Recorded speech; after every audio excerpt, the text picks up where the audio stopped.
Now let's go ahead to set up an EC2 instance on AWS, which we are going to be using to set up Maven. Before we go to our AWS console, here is the Maven installation steps which you are going to be following. Once you're on the practice Maven repository, you open this file, Maven installation. It's a README file that contains all the instructions with respect to installing Maven on an EC2 instance. So these are all the steps which we are going to be following. But before we do that, let's go ahead to create an AWS EC2 instance. So I'll go to my AWS console. I'll just type console.aws. This should take me to my AWS console where I will be creating a Maven server. So I'll be logging into my AWS console with my AWS account credentials. I'll pause this video to log in. Now, once you're on the AWS console in the right region, not Virginia, or in any region where you have your VPC and a public subnet, you click on EC2 because we are going to be provisioning an EC2 compute instance. You click on EC2, you can see instances, instance types, and all the like. We are going to be launching a new instance. So once you're on EC2, you take launch instance. And when you select launch instance, we'll follow the steps as per this given hands-on. All the steps we are going to follow will be based on this hands-on. But first, let's launch the instance. So I'll call this instance Maven server. I'll call this instance Maven server, and then I'll select the Amazon Linux 2. If you're watching this video when Amazon has maybe decommissioned Amazon Linux 2, you can go ahead to use Amazon Linux 3.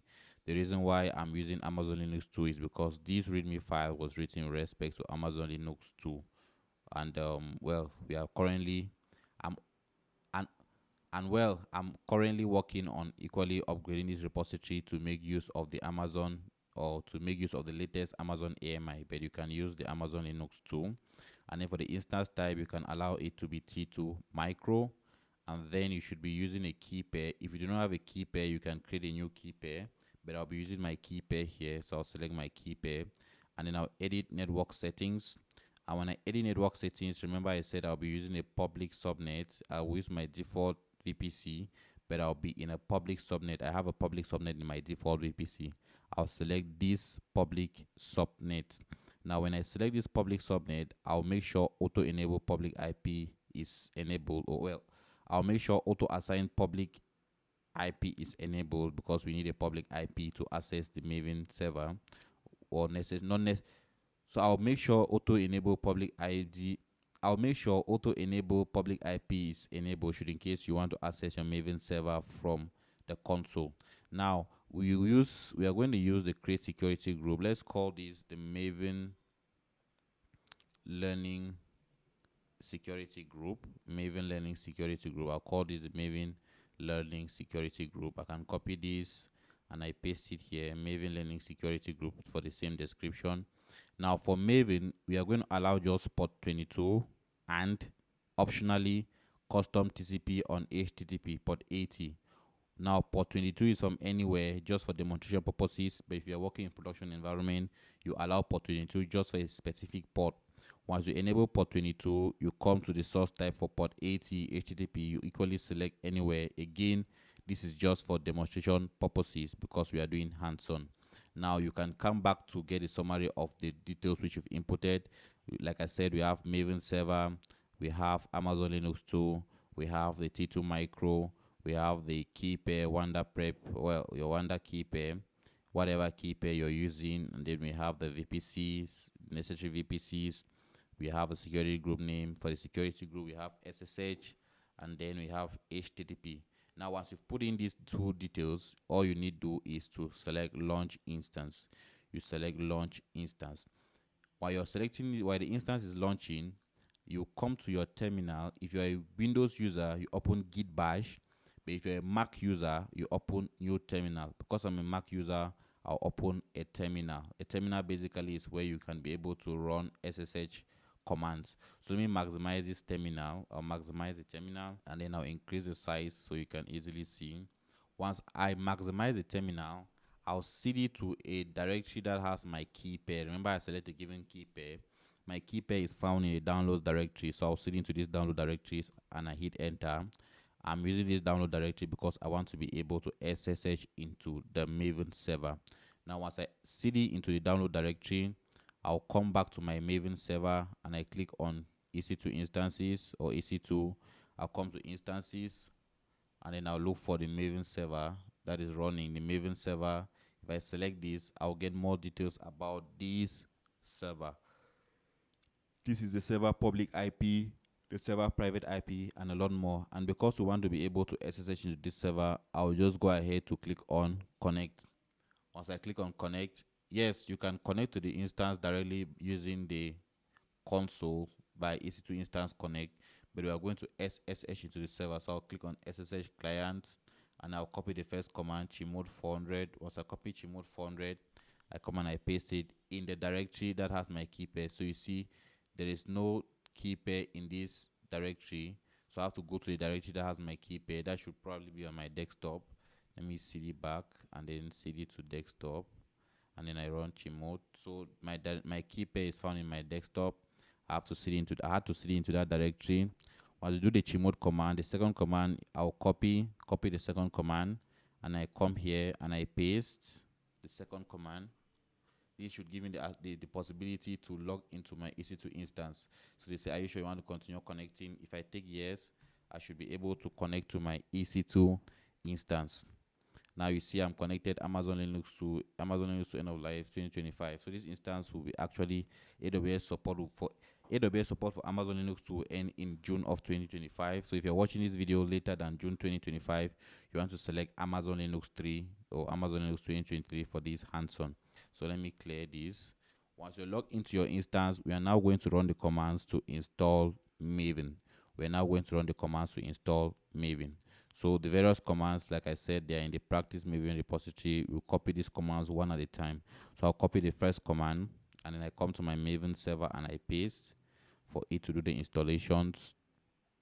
This first command basically is to install Apache Maven on the EC2 instance. So we are using this command to get Maven from the Maven package or from the Maven repository. Now the second thing is to set the version for the packages. We've installed Maven, but we need to make sure it's running on the right versions. So I'll copy this second command, install it, or run the command to make sure it's running on the right versions. First, we got the Maven package from the Maven online repository. We set the version number for the packages, and then now we are going to install Maven. So I'll do sudo yum install -y Apache Maven. I'll copy this, and then I install Maven. So sudo yum that will install Apache Maven. You see that all of these commands running to ensure we can install Maven. All the commands are still running. Now once all the commands are executed, it will now tell us Maven installation is complete. Now after installing Maven, the next thing is for us to install the Java compiler. We need Java to compile Java code, since the code we've written is a Java code. So after installing Maven, we'll be installing the Java compiler. So I'll copy that and I paste to install the Java compiler. So you see it's downloading the necessary packages to install the compiler, and then the compiler is installed. So you see Java 1.8 OpenJDK that is installed.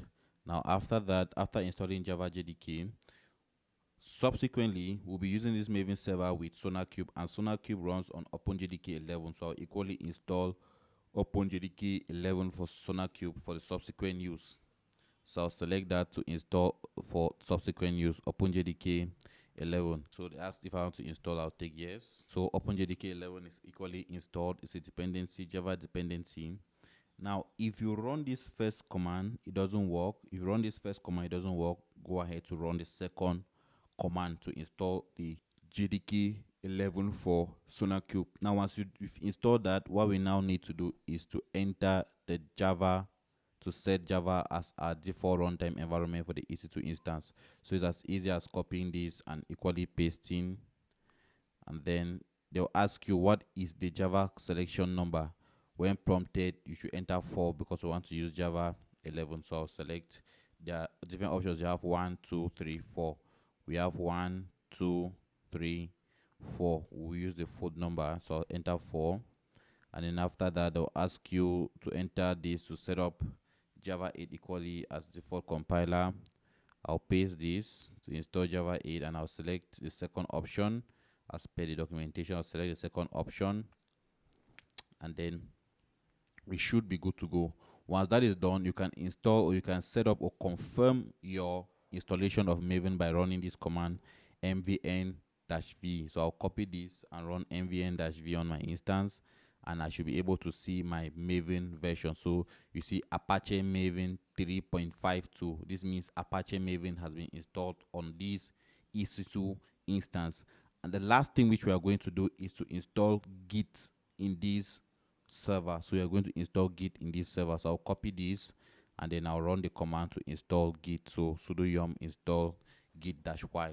That should help us, or that should install Git in the server, since we are going to be using Git subsequently in the project. So these are the basic steps to set up and install Maven on an EC2 instance. Now, after setting up our EC2 instance, let's go ahead to download our code base into our EC2 instance, which we will be using, or which we will be running all our Maven commands from. So if I do an ls in my EC2 instance, I currently have no files. If I do a pwd, I'm in the home EC2 user. So we are going to come to GitHub, back to our repository, the practice Maven learning repository. This is the practice Maven learning repository. This is the repository which we'll be using to run all of our codes. But before cloning this repository into our EC2 instance, let's install tree. What is tree? If I run the tree command, you currently see tree command not found.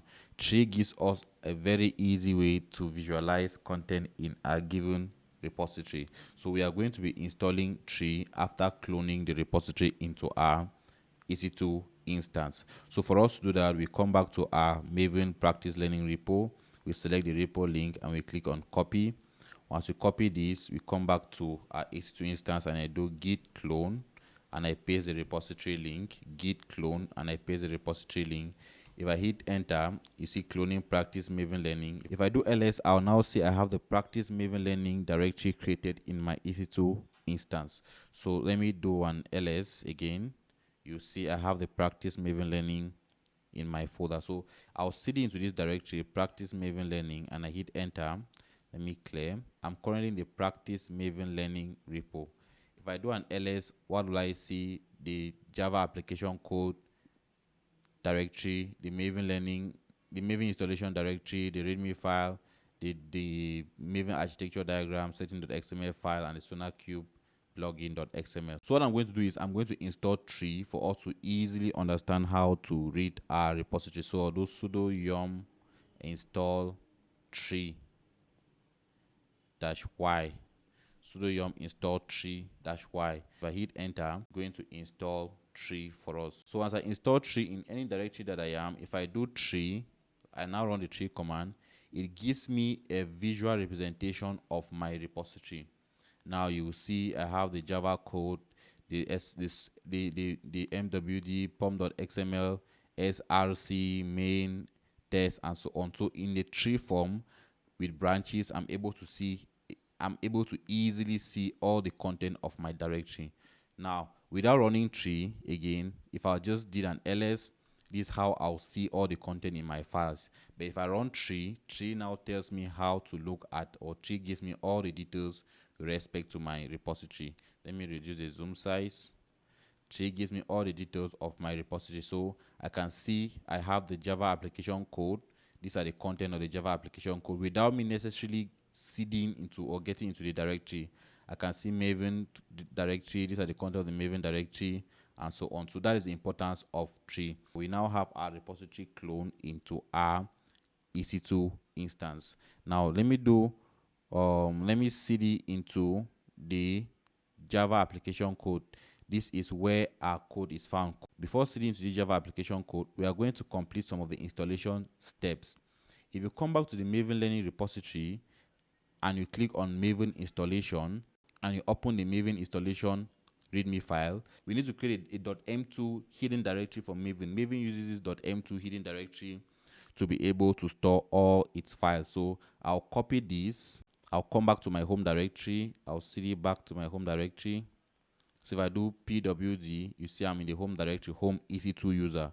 So I'm going to create this folder in the home directory. So I'll make directory, I'll create it .m2, I'll create this .m2 folder in the home directory. If I hit enter, the .m2 directory has been created in my home directory. So if I do ls-a, I'll be able to see the .m2 directory, which is a hidden directory. But if I do ls, I won't see that directory. So let's cd back into our practice Maven learning. So I'll cd back into practice Maven learning. Now, the practice Maven learning again is what contains all of our codes. We have the Java application code, we have our README file, we have our Maven installation, and the SonarQube plugin, and equally the setting.xml file. What is of importance for us in this directory is the application code, the Java application code. So I'll cd into the Java application code. And I clear. I'm now in the Java application code. If I do ls, I'll see I have these are the files in the Java application code. The most important thing which you must understand, or which you must take note of, is the src, the directory src. The src directory is what contains the Java application itself. So let me clear. If I do tree, I'll see in this directory we have the mvn, the pom.xml file, src. Now the src contains two major things which you must take note of. The main, which is the actual application, which the main directory contains the actual application. So if you come to the main, the Java, the com, example, demo Java application, this is the actual Java application. But now the application also has what we call unit test cases. These are the unit test cases that will be used to test the application code. And the test case, they are all found in the test in the same directory. Now, what you must take note of is that both the src and the unit test is provided by the developers. It is the responsibility of the developer to provide the main, and the responsibility of the developer to produce the unit test cases. So this is our project repository, and we've already put the files in our EC2 instance. Let's go ahead in the next video to understand all the Maven commands.